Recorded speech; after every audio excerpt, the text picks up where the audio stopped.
네, 정유라 씨 모셨습니다. 어서 오십시오. 네. 안녕하세요. 근데 이 김준혁 이거 가지고 내가 이 논평도 많이 했는데 요즘에 참 입에 담기 어려운 얘기를 했더라고요. 우리 정유라 씨는 또 남도 아니고 가족인데 이거 어떻게 이게 저희의 어떻게 보면 할아버지 이름이 할아버지죠. 거론이 된 일이라서 음, 이게 지금 할아버지는 어제 돌아가셨지만 그래도 할아버지 지금 자손들이 다 살고 있잖아요. 저도 그렇고 제 자식도 그렇고. 근데 이거는 정말 제 자식한테까지 피해를 끼칠 수 있는 발언이기 때문에 그럼. 이거는 저는 법적 조치를 할 거고 일단 법적 조치가 가능할지 여부 이런 거에 대해서 변호사님이랑 이미 확인을 다 끝냈고 해서 이제 제가 뭐 어쨌든 제가 이렇게 여유가 있는 사람이 아니니까 돈을 모아서 이제 고소를 하려고 지금 준비하고 예, 있습니다. 그러니까 김준혁이가 한 발언이 여러분들 뭐 상기시키기도 뭐 괴로운 얘기인데 요즘에 어제 오늘 이게 일파만파 2, 3일 전서부터 됐는데 박정희 대통령하고 우리 정유라 씨의 할아버지인 이제 최태민 할아버지하고 무슨 말도 안 되는 위안부 무슨 섹스 파트너였다 뭐죠 이런 이 사람이 뭐라고 뭔 얘기를 얘기를 했는지 뭐 이 사람이 말이 되는 얘기야 이게. 애초에 발언한 것부터 정상적인 사람이 아니라 무슨 성도착증 같은 게 있는 것 같아요. 왜냐면 이 사람이 어느 방송에 나가서 본인이 궁중 에로학과 교수다. 궁중 에로학과 유두 김준혁 교수다. 본인 입으로 본인을 그렇게 본인 소개를 입으로 하더라고요. 맞아. 근데 제 생각에는 이 사람이 이런 소리를 하는데 이게 평범한 말이 아니잖아요. 아 그럼. 그러니까 평소에 본인이 그런 망상을 계속하고 사는 것 같아요. 그러니까 이런 말을 하지. 그러니까 무슨 변태 성도착증 이런 게 있는 환자인 것 같거든요. 그러니까 이런 소리를 하는 것 같은데 이 사람이 이런 말을 하는 근거가 본인 추측이래요. 근데 추측 저도 가지고 이런 말을 해 어마어마한 말을. 저는 지금 그러니까. 생각을 하는 게 저도 이 사람이 진짜 변태 성도착증자 같은 게 저도 제 추측이거든요. 추측으로 이런 말을 하도 되는데 저도 추측으로 이런 말 해도 되는 거 아닙니까? 아니 근데 저는 답답한 게 국힘에서는 이게 대부분의 우파표가 사실 박정희 각하표잖아요. 그렇죠. 어떻게 보면은. 근데 어떻게 보면 우파의 가장 심벌이라고 할 수 있는 대통령 각하가 이렇게 모욕을 당하는데 왜 이거 가지고 아무도 크게 문제를 삼지 않나요? 그러게요. 뭔지. 아니 노무현 가지고 이런 얘기했으면 지금 큰일 났지. 뒤집어졌을 거예요 아마. 큰일 났지. 노무현이나 DJ 가지고 만약에 이렇게 했으면 큰일 났지. 근데 정작 노무현 대통령이랑 DJ가 이룬 업적들을 다 비교해도 박정희 대통령님이랑 에이, 비교조차 되지 않는 비교가 안 업적이거든요. 되는 거예요. 이거를 왜 이렇게 가만히 있는지 왜 이슈를 못 만드는지가 좀 너무 답답하고. 나는 그 한참 그 종편 방송할 때 노무현에 대해서 좌파 아니 그 자살 그거 자살이란 표현을 했거든.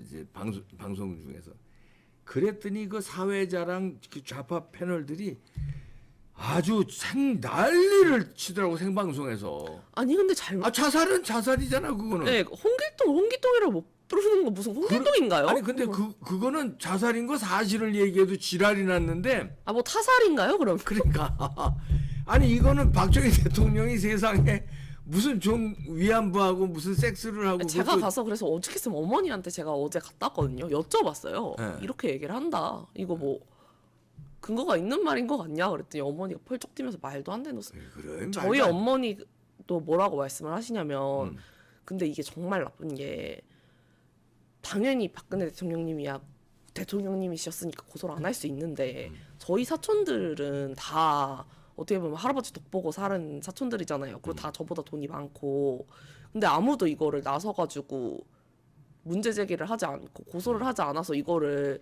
진짜 어머니 병원비 되느라 헐떡거리는 제가 지금 해야 된다는 게 너무 화가 난다. 저희 어머니가 이렇게 말씀을 하시더라고요. 그렇지. 그래도 가족 중에서 누군가는 해야 되니까 그 정유라 씨가 이제 한다는 저 건데. 아무도 할 의사가 없으니까. 예. 이건 왜냐면 남들이 할 수 없는 거 아니야. 사자 명예에서는 그 사자 돌아가신 분에 대한 명예에서는 직계 직계 가족만 할 수 있으니까 이게 직계 할아버지니까 손자니까 손녀딸이니까 이거를 그러면은 이 그리고 방송에서 김준혁이 또 오늘 뭐라고 올렸냐? 네. 4월 3일 제주도 사건에 뭐 유족들의 눈물을 그치길 원한다 뭐 윤석열 대통령님이 2번 연속 불참을 했다 이런 거를 페북에 올렸어요. 아니, 저는 정말 얘들이 양심이 되게 없다고 생각을 하는 게 문재인 정권 내내 어떻게 했습니까? 서해수호의 날 2번이나 말 같지도 않은 핑계를 대면서 빠졌거든요. 안 갔거든요. 네. 아니 이런 소리를 하고 싶으면 적어도 연평도 천안함 유족분들한테 불러다 놓고 김정은이랑 악수하는 사진 보여주고 김정숙이 그 유족분들 그 야리는 그 눈알 그 사진이 있거든요. 그렇게 행동이나 하지 말고 이런 말을 하던가 특히 4.3 제주도 사건은 대한민국 정부가 수립되기 이전의 일이거든요. 얘네들 이러다가 무슨 고조선 연산군대 사건까지 들고 와가지고 얘기를 하겠어요. 그러게. 본인들 행동은 저렇게 하면서 정말 얘네들 욕을 안 하고 싶어 정말 개쓰레기들이 아닌가요 이러면? 그렇지. 양심을 도대체 어디다 팔아먹고 다니는 건지 이제 와서 조국도 똑같은 얘기예요. 4.3 사건 얘기하면서 아니 너네는 연평도 천안함 사건 때 어떻게 했냐고요. 그러니까 하여튼 이거는 이제 김준혁은 이제 가만 안 둬야 되는데 또 그다음에 그 여성 비하하는 발언을 했어요. 이대. 그거 저도 아시죠? 이대 출신이잖아요. 아 이대 네. 출신인데 정유라 씨도 뭐 잘렸지만 저도 이대를 다녔었는데 아니 그 잘린 것도 억울하잖아. 그 뭐 진짜 그 금메달 따가지고 그 저 특기생으로 들어간 건데. 양문석이라는 사람 있잖아요. 딸내미 그 대출로 문제 생긴 사람. 네. 그 사람이 딸내미 대출로 뭐가 문제가 생겼냐 이러잖아요. 저도 제 대학 입학으로 문제 생긴 사람이 하나도 없거든요. 그렇지. 조국도 그 말을 했어요. 네. 나 자기 딸내미 뭐 피해본 뭐 사람 없다. 의전은 네. 저 스펙 위조 해가지고. 아니 왜냐면 그런- 저는 특기생이었기 때문에 그때 승마 특기생으로 대학 가려던 애가 저밖에 없었거든요. 여자가. 그러면 더더욱이 뭐 누구한테 피해를 줬다는 겁니까? 저 아니 때문에 그럼 떨어진 메달을 사람이 땄잖아. 없는데. 메달이 가짜가 아니잖아. 그저 얘는 표창장 위조한 거고 정유라 씨는 메달을 딴 거 아니야. 그거 뭐 저는 메달 위조. 2014년 아시안 게임 고등학교 3학년이 메달 따가지고 대학 가려고 했던 게 저밖에 그러니까. 없었으니까. 전 제가 입학한 게 하나도 이상하지 않다고 생각을 하거든요. 근데 그럼 그것도 좀 뭐 고소하지 그랬어. 그거 뭐 제가 이걸 고소를 안 했던 이유는 일단 대학에 피해를 끼치기 싫었고 일단 그런 부분 때문에 뭐 고소를 일단 진행 안 하고 왜냐면 다른 쪽 고소가 더 급했기 때문에 제가 왜냐면 그때 이제 재산을 다 지켜서 그 재산을 가지고 고소를 하는 게 아니고 이게 건당 막 몇백씩 하는데 사실 저도 부담스럽거든요. 왜냐면 이 몇백이면 저희 애들 그렇지. 잘 먹여 살릴 수 있으니까. 아니, 변호사 비용이요 최하 300, 500이에요. 그냥 기본 착수금이 거기다 뭐 조금 더 들어가면 더 들어가고 그러는데 이것저것 고소할 게 또 그동안 그때 막 정신 없었잖아. 이것저것 문제가. 그러니까 내 학교 문제는 일도 아니구나. 제 재산이 다 학교 문제는 날라가. 일단 제쳐놓고 일단 저는 좀 그렇게 생각을 하거든요. 제 개인적인 제 학교 문제나 제 메달 문제 이런 거는 어떻게 보면은 크게 보면은 우파 쪽에 도움은 되지 않단 말이에요. 제 개인적인 그냥 제 그때 마음의 그렇게 판단했구나. 위안일 뿐이잖아요. 근데 이제 와서 제 마음의 위안이 그렇게 전 중요하지 않다고 생각을 하고 그냥 저는 신경을 안 쓰고 싶어요. 그 문제에 대해서. 그래서 일단은 학교 문제에 대해서는 신경 안 쓴다. 네, 일단은 종북자파를 밀어낼 수 있을 만한 그런 좀 굵직굵직한 사건들을 먼저 고발을 하고 이제 뭐 여유가 생기면 그런 사건들을 하나씩 고발을 하고 이렇게 행동을 하기로 제가 이렇게 좀 마음을 정해놓은 상태거든요. 그렇군요. 그러니까 지금 정유라 씨 입장에서 보면 김준혁이라는 놈이 이거 할아버지 명예 이렇게 말도 아니게 해놓고 그다음에 그래도 다녔던 이대를 갖다가 이대생들이 제가 그래서 너무 화가 나서 이렇게 고소를 하려고 바로 이렇게 딱 사건을 찾아보고 착수비를 여쭤보고 해서 했는데 또 타이밍이 저희 어머니가 또 많이 편찮으셔서 어머니가 어디가 편찮으세요? 허리가 너무 아프셔가지고 형집행정지를 신청을 했는데 그게 좀 잘 안 됐어요. 그래서 이제 또 다시 병원 다니셔야 되니까 제가 그 부분을 지금 옥중에 계시잖아요. 네. 근데 형집행정지로 나와서 치료를 받으셔야 되는데 그걸 신청했는데 안 됐다 이거예요?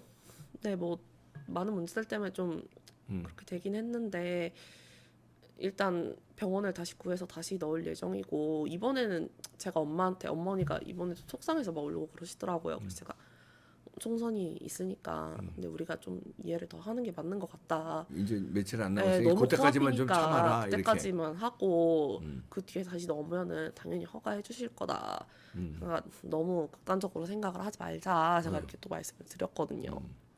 어머님은 그 지금 마음 상태가 어떠세요? 일단 내 아이고. 마음이고 어떤 거가 몸이 너무 일단 괴로워하시죠. 아프시고 몸이 아프니까 네. 일단 네. 아유 뭐 마음이고 뭐 그리고 몸이 1년에 벌어지는 사건들이랑 제가 이제 고생하고 그러는 거에 대해서도 좀 마음 아파하시고 면회는 이제 자주 가세요? 언제 갔었어요 지금? 면회가 일단 한 달에 5번밖에 안 돼서 아 그렇게밖에 안 돼요? 네, 안 돼요. 그렇게. 가족인데? 네. 아니 그 다른 재소자도 그러나? 아니면 어머님은 특별히 그렇게 그런가? 저 대부분 다 똑같은 걸로 알고 있고 근데 한 달에 그게 5번? 등급에 따라서 다른 걸로 알고 있어요. 근데 저희 어머니 등급에서는 5번밖에 안 돼요. 아 등급에 따라서 그게 다 5번밖에 안 되는구나. 그러면 이제 한 번 가면 그것도 정해진 시간 있잖아요. 짧잖아요. 그 면회 시간. 15분이요. 15분. 저는 가는데 3시간 걸리고 오는데 3시간 걸리거든요. 어딘데 3시간이 걸려? 청주에 계시니까. 청주 교도소 계시는 그러니까 거. 저는 6시간 동안 운종해서 15분 보고 이제 올라오는 거거든요. 15분을 보고.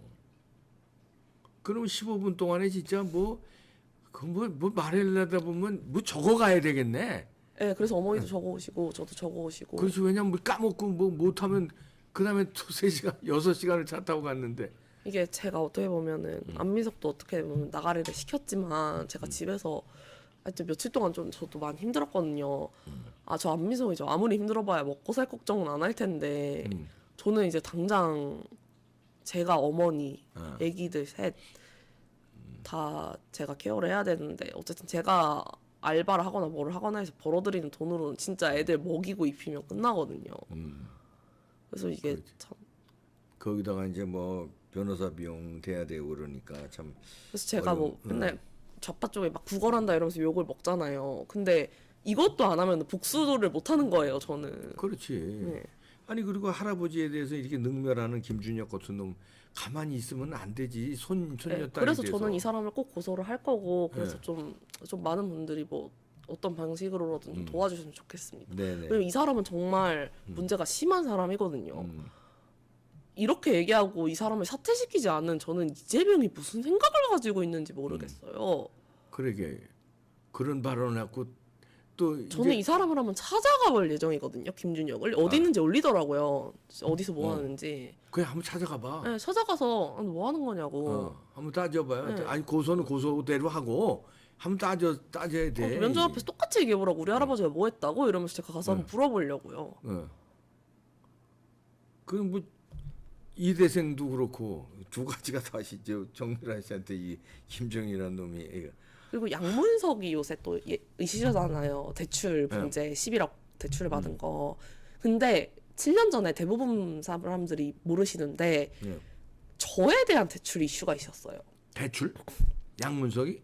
아니, 저에 대한. 뭐 어떤 얘기냐면 제가 저 아버지랑 어머님이 이혼을 하시면서 아버지가 가지고 계시던 땅을 저한테 증여를 하시고 두 분 이혼을 하신 거예요. 근데 제 명의로 땅이 있으니까 그 땅을 담보를 잡아서 제가 이제 독일 하나은행에서 대출을 받아서 독일에서 집을 샀어요. 네. 문제가 없잖아요, 이게. 제 그렇지. 땅을 가지고 제가 대출을 받은 거니까. 그래서 근데 이거를 독일 집을 산 가지고 거야? 네, 이거를 가지고 민주당에서 난리가 난 거예요. 그래서 왜? 금감원에 저를 신고를 하고 그리고 저를 고발을 하고 하나은행도 고발을 해서 이 일이 엄청 커졌었거든요. 거의 이해가 안 된다. 그랬는데. 근데 이거를 가지고 결국 좀 문제가 없다고 결론이 났어요. 근데 지금 양문석 하는 행동 어떻습니까? 뭐 피해본 사람 없는데 된 거 아닙니까? 이러고 있잖아요. 저는 그때 엄청 시달렸거든요. 그래서 저는 내가 이때를 위해서 이렇게 개고생을 했구나. 저를 얼마나 들들들들 볶았으면 지금 벌어지는 모든 사건에 얘네가 되는 핑계를 저로 다 야, 너는 그땐 그랬잖아.로 다 대처가 가능한 거예요. 그러니까 지금 이 사람들은 각각의 하나 문제 갖고도 조국 딸 입시 문제, 뭐 양문석 뭐 문제 이거 하나 갖고도 다 죽겠다 그러는데 그럼 7년 전에 저는 얼마나 죽을 것 같았겠습니까? 저는 이 모든 걸 혼자서 다 두드려 맞았거든요. 그렇지. 그래서 양문석도 제가 이미 전에 피해본 사람이 있으니까 저는 근거 없는 양문석 고발하고 양문석 뭐 그때는 청문회까지 열렸었어요. 청문회 열고 이럴 수 있죠. 국힘에서는 저를 좀 이용해 주셨으면 좋겠어요. 그래. 네. 아니 그 독일 집을 이제 그 여기 땅 문서 잡히고 대출 받아서 독일 집을 샀다고 그랬는데 그 독일 집은 지금 어떻게 됐어요? 그거 진작에 팔아가지고 세금으로 다. 세금으로 다 날라갔어요? 네. 무슨 세금으로?